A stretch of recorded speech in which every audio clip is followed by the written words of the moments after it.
আর এই মুহূর্তে আরো একবার নজর রাখতেই হচ্ছে, আপনাদের জানিয়ে রাখি এই মুহূর্তে সরাসরি আমরা নজর রেখেছি। গতকালের পর আজও গড় হাজিরা দিচ্ছেন না অনুব্রত মণ্ডল। এসডিপিও অফিসে হাজিরা দিলেন না অনুব্রত মণ্ডল। 11টায় হাজিরা দেওয়ার কথা ছিল তার, আজও আইনজীবী পাঠিয়ে এসডিপিও অফিসে চিঠি। অনুব্রত মণ্ডল আজকেও গড় হাজির। 11টার সময় তার হাজিরা দেওয়ার কথা ছিল এবং 11টা বেজে গেছে, 11টা 19 ঘড়ির কাঁটায়। কিছুক্ষণ আগেই জানা গেল অনুব্রত মণ্ডল হাজিরা দিচ্ছেন না, এসডিপিও অফিসে গেলেন না তিনি।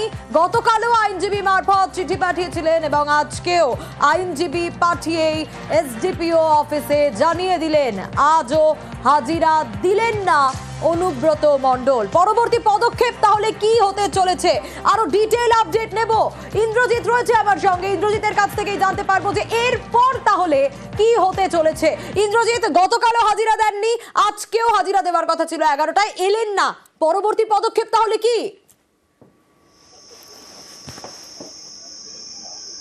দেখো, একদমই যেটা বলে রাখবো, অনুব্রত মণ্ডলের একজন আইনজীবী অর্থাৎ বিপত্তাবান ভট্টাচার্য যেমন এসেছেন, তার সঙ্গে এসেছেন অনুব্রত মণ্ডল ঘনিষ্ঠ দেবব্রত সরকার। আর দেবব্রত সরকার আমাদেরকে এখানে কি জানিয়েছেন না, অনুব্রত মণ্ডল অসুস্থ রয়েছেন, বেড রেস্টে রয়েছেন, সেই কারণে তিনি আসতে পারবেন না। আমি একটু ছবিটা দেখে রাখার চেষ্টা করবো। এখনো পর্যন্ত তার আইনজীবী অর্থাৎ তিনি কিন্তু বোলপুর এসডিপি অফিসের ভেতরে রয়েছেন এবং তার যে ঘনিষ্ঠতা দেবব্রত সরকার, তিনিও কিন্তু ভেতরে রয়েছেন এবং তিনি এটাই জানিয়ে গেছেন যে অনুব্রত মণ্ডল আসতে পারবেন না। এর পরবর্তী পদক্ষেপ কি পদক্ষেপ হতে চলেছে সেটাই কিন্তু পুলিশের দিক থেকে দেখা রয়েছে, যে আবারও কি নোটিশ করা হবে অনুব্রত মণ্ডলকে। কারণ কালকে দেখা গেছিল অনুব্রত মণ্ডল যখন আসেননি, ঠিক তখনই তাকে কিন্তু আবারও নোটিশ করা হয়েছিল এবং দ্বিতীয় নোটিশ করা হয়েছিল। আজকে কি তাহলে আবারও তৃতীয় নোটিশ করা হতে চলেছে অনুব্রত মণ্ডলকে? এটাই কিন্তু সব থেকে বড় প্রশ্ন, যে দ্বিতীয় নোটিশ কখন করতে চলেছে পুলিশ। কারণ তার আইনজীবী এবং তার ঘনিষ্ঠ এসে কিন্তু বোলপুরের যে এসডিপি অফিস, সেখানে কিন্তু একদম লিখিত আকারে জানিয়ে গেছেন যে তিনি আসতে পারছেন না, আর সেই জন্যই তিনি অসুস্থ রয়েছেন, তিনি বেড রেস্টে রয়েছেন, এমনটাই কিন্তু তিনি জানানো হয়েছে এবং সেই কারণে তিনি আসতে পারবেন না।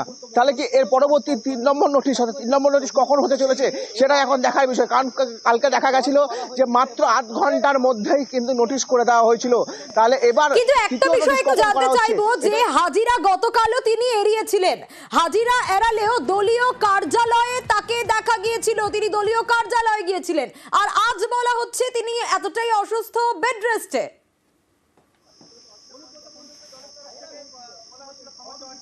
একদমই তাই। কালকেও কিন্তু অনুব্রত মণ্ডল দেখিয়েছিলেন যে তিনি শারীরিকভাবে অসুস্থ রয়েছেন এবং সময় চাইছেন, কারণ তিনি আইনজীবীদের সঙ্গে কথা বলছেন। আজকে কি দেখা গেল, আজকেও কিন্তু তিনি অসুস্থ রয়েছেন বলা হচ্ছে।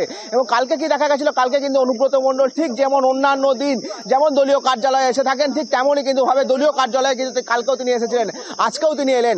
তাহলে কি আজকেও কি তিনি আসবেন দলীয় কার্যালয়ে? তাহলে কি অসুস্থতা সম্পূর্ণ বাহানা দেওয়া হচ্ছে? কারণ যেহেতু পুলিশে হাজিরা এড়ানোর জন্যই কি অসুস্থতা দেখানো হচ্ছে? এটাই কিন্তু এখন সব থেকে বড় প্রশ্ন। কারণ বেলা যত বাড়বে তত কিন্তু এই বিষয়টা পরিষ্কার হবে অনুব্রত মণ্ডল কালকের মতন কি আজকেও দলীয় কার্যালয়ে আসছেন না এই বিষয়টা। বেশ, আমাদেরও নজর থাকবে ইন্দ্রজিৎ, যে এরপর পুলিশের তরফ থেকে পরবর্তী পদক্ষেপ কি হয়।